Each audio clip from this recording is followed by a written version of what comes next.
tips-tips singkat, sederhana bagaimana caranya agar kita tidak masuk ke dalam overthinking.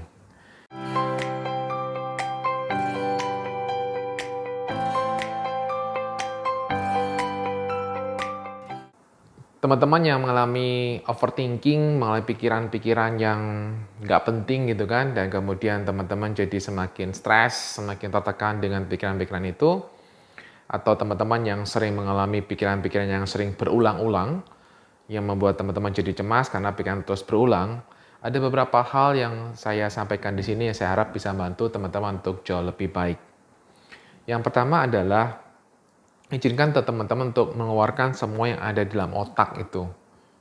Caranya bagaimana untuk mengeluarkan semua yang ada di dalam otak? Ditulis. Simple. Oke ya.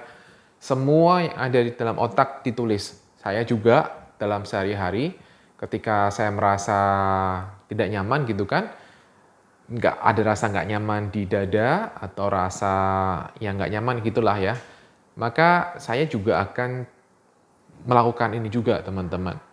Saya juga akan melakukan, ini apa sih yang saya rasakan, ini apa yang saya pikirkan. Nah, ketika kita mulai menulis dan kemudian mengalir, di situ kemudian kita bisa rasain, oh di sini, lebih tepatnya itu ada di sini perasaan itu.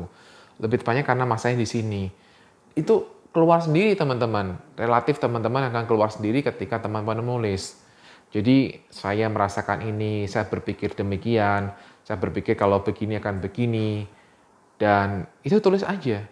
Itu benar-benar enak teman-teman. Saya juga lakukan dan saya mengalaminya. Itu relatif membantu kita jauh lebih baik. Jadi untuk supaya otak kita nggak terlalu penuh, nggak terlalu terus overthinking kan, karena overthinking kan kita ada mikir apa, kemudian mikir apa lagi, wah semakin mumet di sini itu semakin besar. Cara kedua yang cukup membantu juga adalah kita melakukan social engagement dengan orang. Maksudnya kita melakukan interaksi dengan orang. Jadi ketika kita punya overthinking dan kemudian kita cenderungnya berdiam diri.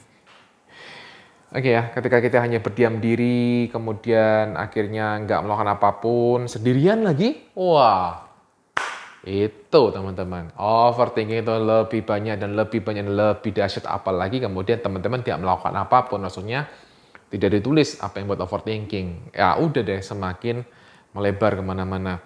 Jadi akan sangat baik ketika teman-teman bisa mulai melakukan aktivitas yang menyenangkan, itu akan membantu teman-teman.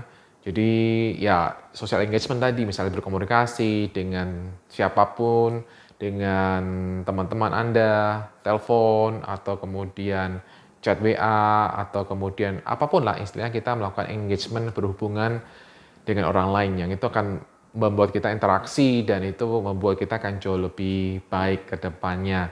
Silakan dilakukan, itu sangat-sangat membantu juga.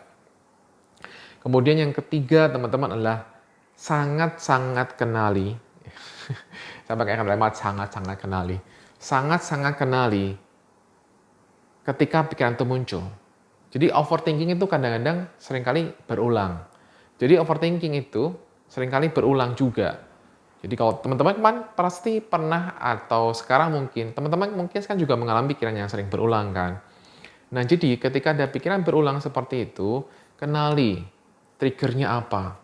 Kenali benar-benar trigger pemicunya itu karena apa. Karena mendengar apa, atau karena peristiwa apa. Oke, kemudian kalau itu sering berulang, maka biasanya dia akan muncul pada jam-jam tertentu. Muncul karena apa pada jam tertentu? Karena terbiasa. Teman-teman, begitu kamu sudah mulai tahu triggernya apa, waktunya seringkali kapan, dan kamu udah tahu kenali diri kamu sendiri dengan lebih detail, maka kamu bisa akan lebih aware ketika pikiran itu muncul.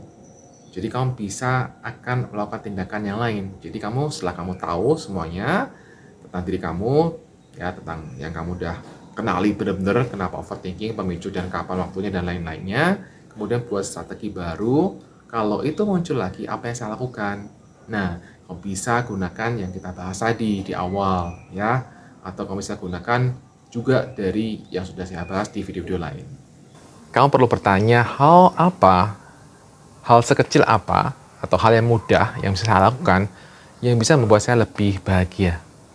Ya, hanya tanyakan itu aja. Kalau memang belum tahu, ya gak apa-apa. Kamu tanyakan aja lagi. kira-kira hal kecil apa yang bisa membuat saya lebih bahagia. Nah, kalau kamu bingung, maka yang bisa kamu lakukan adalah, yaudah, mari bersyukur saja. Ya, mari bersyukur saja atas apa yang bisa kamu syukuri. Nah, dengan kamu bisa bersyukur dengan apa yang bisa kamu syukuri, maka overthinking kamu itu juga akan bisa tidak terlalu berlebihan. Karena apa? Karena kamu mulai mensyukuri. Mensyukuri itu berarti kan vibrasinya lebih positif dibandingkan ketika overthinking. Jadinya, kamu akan jauh lebih tenang dan jauh lebih nyaman.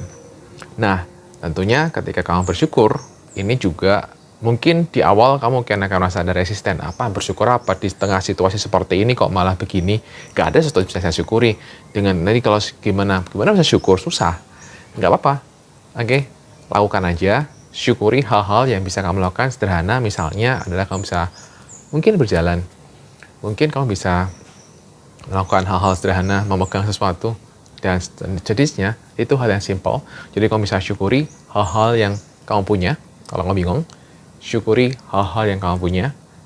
Oke, apapun sebutin. Kamu punya apa? Punya pakaian, punya orang tua, punya kendaraan, atau punya apa. Jadi syukuri aja semua yang kamu punya dulu.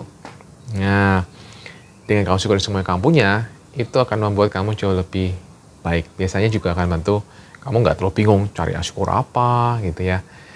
Nah, itu silahkan coba teman-teman dipraktekkan dulu ya. Semoga bisa membantu kamu untuk bebas dari kebiasaan berpikir overthinking.